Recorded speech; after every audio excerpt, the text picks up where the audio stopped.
को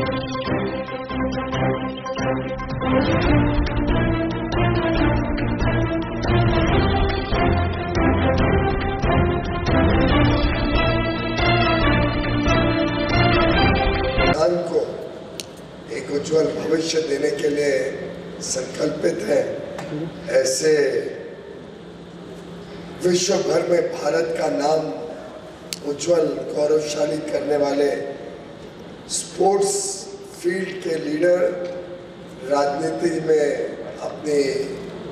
छाप राजस्थान के भारत के राजनीति में बहुत मेहनत के साथ बनाने वाले श्री कर्नल राजवर्धन सिंह राठौड़ जी, राजस्थान के उद्योग और वाणिज्य मंत्री, हमारे बीच उपस्थित श्री के बिश्नोई, राज्य मंत्री राजस्थान सरकार उद्योग और वाणिज्य के, श्री जोगेश्वर गर्ग जी, चीफ विप राजस्थान सरकार में, श्री आशुतोष पेडनेकर जी, सेक्रेटरी रूरल डेवलपमेंट राजस्थान सरकार में, और मेरे मित्र दीपक शेट्टी, सीईओ और managing director JCB India limited के, जिन्होंने बहुत ही खूबसूरत तरीके से आज इस पैनल को लीड किया। वास्तव में जिस प्रकार से हमारे सभी पैनलिस्ट ने विषय की गंभीरता, विषय की गहराई में जाकर हम सबका ज्ञानवर्धन किया, मैं समझता हूँ आज के इस सेशन के बाद विशेषकर जो युवा युवती इस कमरे में है, सभी का उत्साह भी बढ़ेगा, ज्ञान भी बढ़ेगा और सभी को आने वाली चुनौतियों के लिए एक नई दिशा में सोच करने का, एक नई तौर तरीके से काम करने का प्रोत्साहन भी मिलेगा। मैं एक विषय पे ना जाते हुए ये जरूर कहना चाहूँगा, जिस प्रकार से चाहे संदीप पटेल जी ने कंप्यूटराइजेशन और किस प्रकार से टेक्नोलॉजी ने विश्व में बदलाव किया है, और उनकी कंपनी IBM तो उसके फोरफ्रंट में रही है। शायद उनकी कंपनी नहीं होती तो आज जो हम अति आधुनिक industry 4.0, industry 5.0, AI, tech driven world, ये सब बातें करते हैं, वो कभी हो ही नहीं पाती। और उसके दूसरे स्पेक्ट्रम में जाए तो एनवीडिया के मैनेजिंग डायरेक्टर मिस्टर विशाल दुपर ने जिस प्रकार से बड़ा डीमिस्टिफाई किया आर्टिफिशियल इंटेलिजेंस को, डेटा सेंटर्स को, कंप्यूट कैपेबिलिटीज़ को, एक प्रकार से इतना सरल बना दिया कि सामान्य से सामान्य व्यक्ति को भी समझ में आ सके कि ये दुनिया क्या है, ये क्या करती है, किस प्रकार से हमारे काम में सहयोगी बनेगी, अड़चन नहीं बनेगी, किस प्रकार से इससे हमें घबराना नहीं है,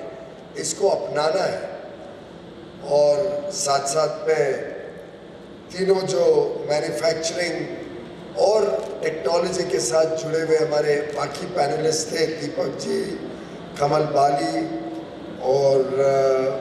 दिलीप साहनी जी, इन्होंने तीनों ने जिस प्रकार से मैन्युफैक्चरिंग में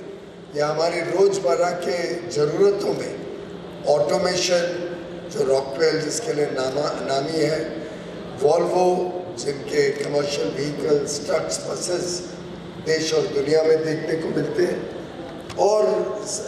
दीपक शेट्टी जिनकी आज मुझे मालूम पड़ा आपका जयपुर में इतना बड़ा सेटअप है, पर जिनकी मशीन्स हम वर्षों से, शायद बचपन से हर नुक्कड़ पे देखते हैं, कुछ ना कुछ काम करते हुए जेसीबी की मशीन जरूर देखने को मिलती है। और अंत में तेजप्रीत चोपड़ा जी ने जो नए तरीके से रिन्यूएबल एनर्जी, नवीकरणीय ऊर्जा के साथ साथ आर्टिफिशियल इंटेलिजेंस कैसे सफलतापूर्वक प्रयोग किया जा सकता है, उसके बारे में अपने खुद के अनुभव, किस प्रकार से ज़रूरत पड़ने पर वो अनुभव और आगे बढ़ा। कोई आग लगी आपके विंडमिल में, विंडमिल के आग की वजह से इन्होंने टेक्नोलॉजी अपनाया, और ध्यान में आया कि अगली बार आग के लिए रुकना नहीं है, उसको प्रीएम्प्ट करना है। टेक्नोलॉजी के माध्यम से वो स्थिति ना पैदा हो कि कोई विंडमिल में या कोई फैक्ट्री में आग लगे। ये आर्टिफिशियल इंटेलिजेंस की ताकत उन्होंने आज हमारे सबके बीच रखी। तो वास्तव में मैं कह सकता हूँ कि आज हमारे साथ मेकर्स एंड शेपर्स दोनों उपलब्ध हैं इस कमरे में, जिन्होंने इस अति आधुनिक नए युग को, औद्योगिक युग, मैन्युफैक्चरिंग 4.0 और अब तो हम आर्टिफिशियल इंटेलिजेंस आने के बाद एक और युग देखेंगे मैन्युफैक्चरिंग का, जिसका आज आशुतोष जी ने सुंदर तरीके से अपने प्रस्तुतिकरण में बताया कि कैसे आगे चल के मैन्युफैक्चरिंग सिस्टम्स फिर एक बार एक नए बदलाव, एक नए मोड़ पे गुजरने वाले हैं। और हमारे साथ बैठे हुए ये जो मेकर्स हैं एक नए भविष्य के, और जो शेपर्स हैं जो शेप करेंगे भारत की डेस्टिनी, भारत के आगे आने वाले दिनों में किस प्रकार से भारत आगे बढ़ेगा, ऐसी ये युवा शक्ति इतनी बड़ी संख्या में बैठी है। मैं समझता हूँ बड़ा अच्छा संजोग है कि राइजिंग राजस्थान जो विश्व भर से, देश के कोने कोने से लोगों को आकर्षित कर रहा है राजस्थान में निवेश करने के लिए, राजस्थान के इतनी सारी जो खूबियाँ हैं, इतने सारे जो रिसोर्सेज हैं, उसको इस्तेमाल करते हुए राजस्थान भी तेज गति से आगे बढ़े, राजस्थान के लोगों का जीवन भी और आगे अच्छा हो, उज्जवल हो। इस सब के लिए जो आधारशिला, जो नींव रखी जा रही है राइजिंग राजस्थान से, उसके लिए मैं माननीय मुख्यमंत्री भजनलाल शर्मा जी का, राजवर्धन जी का, हमारे स्टेट मिनिस्टर बिश्नोई जी, सभी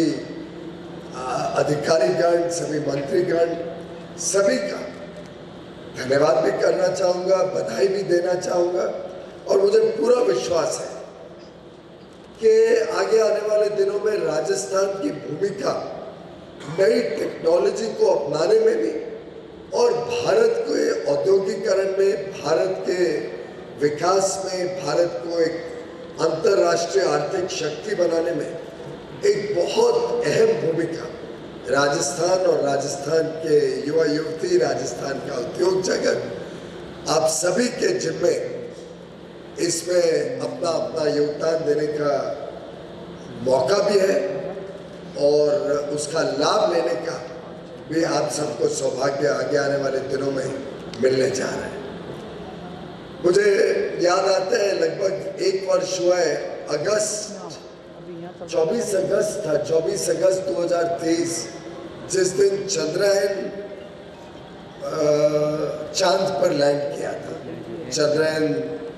3 जिस दिन चांद पर लैंड किया, मैं जयपुर में था। हमारी trade and investment ministers meeting